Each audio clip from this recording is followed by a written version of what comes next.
Hi, I'm Paul Foxman. I am a psychologist. I'm also the founder and the director of the Vermont Center for Anxiety Care. I had a personal traumatic experience, and I was in the hospital for 12 days, and it wasn't clear that I was going to leave alive. I started to reflect on my life, and I realized that I have a trauma history. Somehow, my good health saved my life, and I decided to write this book, Traumas and Triumphs. We know that most people who have a trauma history will, as a self-protective mechanism, tend to avoid cues that remind them of prior trauma. There are a number of symptoms that we know about, dissociation, for example, as a coping mechanism. When we are traumatized, we tend to shut down as a coping mechanism, cognitively as well as neuromuscularly. The somatic approach to trauma treatment says that we leave our bodies when we're traumatized, and we need to learn how to re-inhabit our bodies, to become more comfortable, to make peace with, to befriend ourselves physically. The term post-traumatic stress disorder was coined in 1968, more or less, in relation to Vietnam veterans. It wasn't recognized early on that children could experience the same symptoms of post-traumatic stress disorder. There's a statistic that's used with respect to sexual abuse of boys, and it's the 1 in 6 statistic. I mean, as a child, there was so much shame in having been a victim of sexual abuse.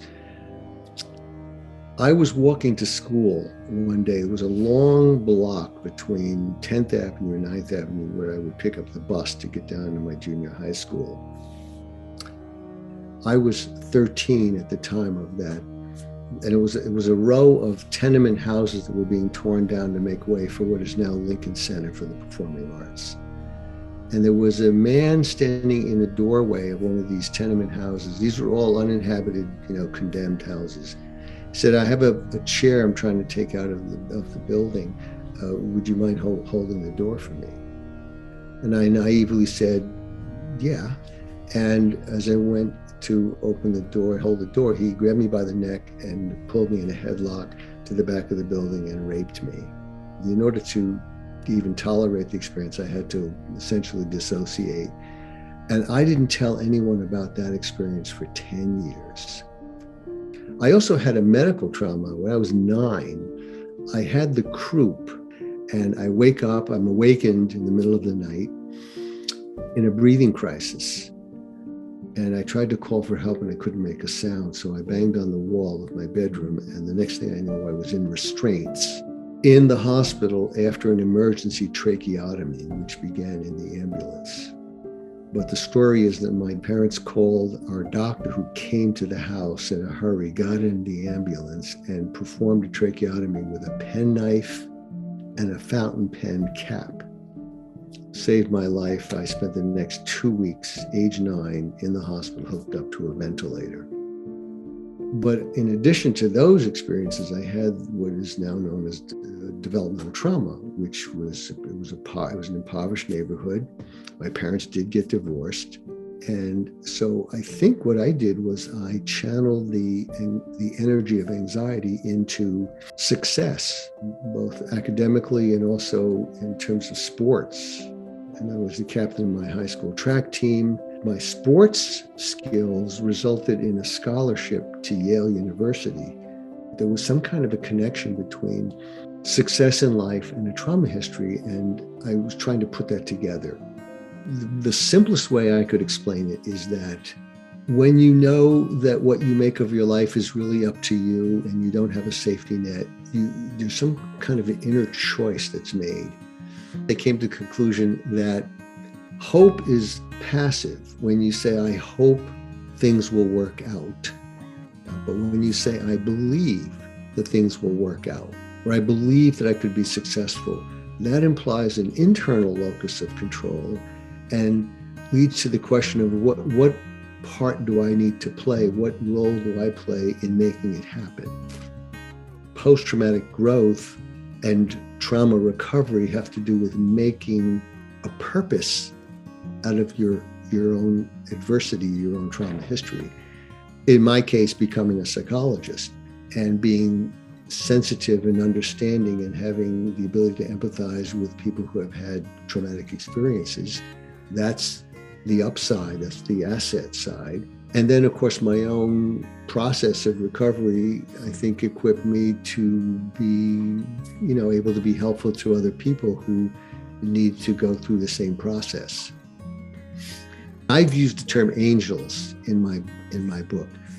There are certain people along the way who believe in you, who support you, who give you the message that you are worthy and lovable.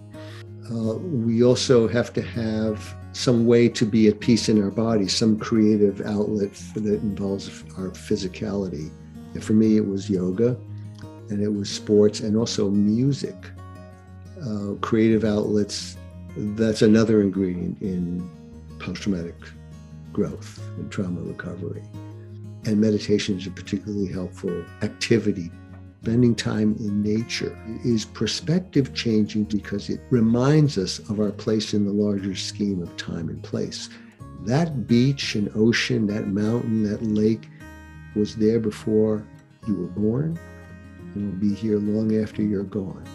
And also changing your belief about who you are. I mean, are you a victim? Are you going to let that define you? Or are you going to be a person who had a traumatic experience, and who's the person? What are your strengths and your capabilities? And in most of those cases of trauma, there's been a violation of trust. Whether it's an adult known to the child, like a parent or an uncle or a relative, or a complete stranger, the core belief that develops is that the world is not a safe place and that you can't trust people. And that leads to going it alone or withdrawing or feeling like you can't trust people. We need to learn to trust that the world can also be good and that there are angels everywhere. And we also need to learn to trust ourselves, that we have agency, we have power. With respect to therapists, counselors, caregivers, many people who are drawn to those professions are people who are sensitized to helping others because of their own trauma and their own trauma histories.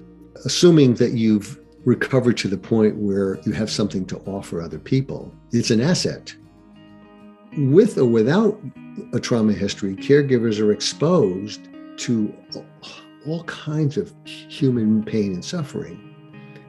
And if we're sensitive, one of the occupational hazards is that we absorb our client's pain. The ethical principles of psychologists promulgated by the American Psychological Association has one principle. It's called the self-care principle, and it goes something like this. We have a duty to our clients to take care of ourselves.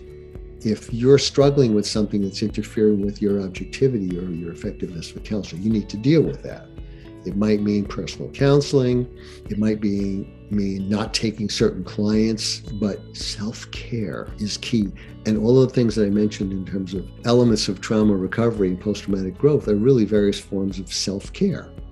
It is not selfish to take care of yourself, because taking care of yourself enables you to take care of other people, essentially.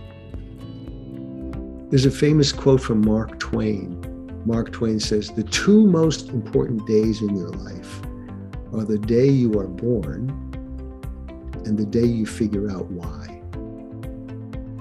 Trauma doesn't have to limit your life.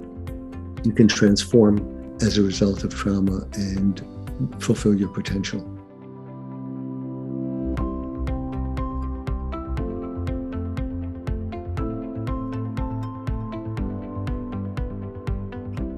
To take this course and learn about others, click on the link in the description and subscribe to this channel.